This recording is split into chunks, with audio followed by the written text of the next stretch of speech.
La relazione di Pigafetta, quella recuperata nel 1790 circa all'Ambrosiana dal bibliotecario che si chiamava Amoretti, è considerata quella originale fra le 51 versioni che circolano in tutte le lingue. Io e il mio coautore Giuliano Piovan abbiamo lavorato sulla relazione considerata la più verosimile e abbiamo raccontato come è avvenuta la spedizione di Magellano, usando però un piccolo stratagemma. Abbiamo tramutato la relazione di Pigafetta, traducendola in italiano contemporaneo, l'abbiamo tramutata in diario intimo del vicentino, il quale è stato libero così non solo di raccontare quel che vedeva, animali, persone, luoghi, ma anche di esprimere alcune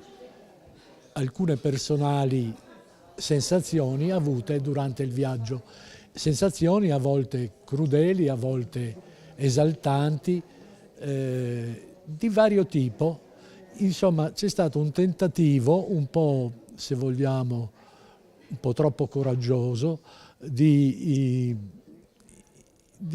trovare che tipo di scoprire che tipo di psicologia possedesse il Pigafetta, e questo l'abbiamo fatto anche ovviamente su dati esistenti relativi alla sua famiglia, alle sue abitudini,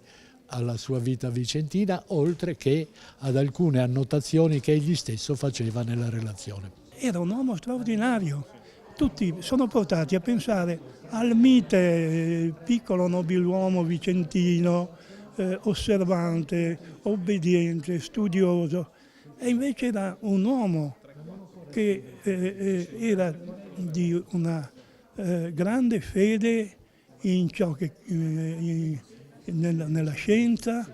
e anche nel suo comandante, che era Magellano.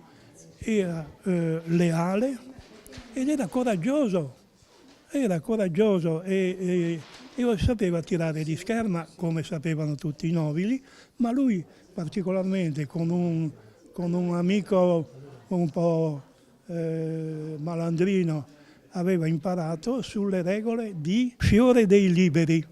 un maestro di scrimmia, come la chiamavano allora, di scherma,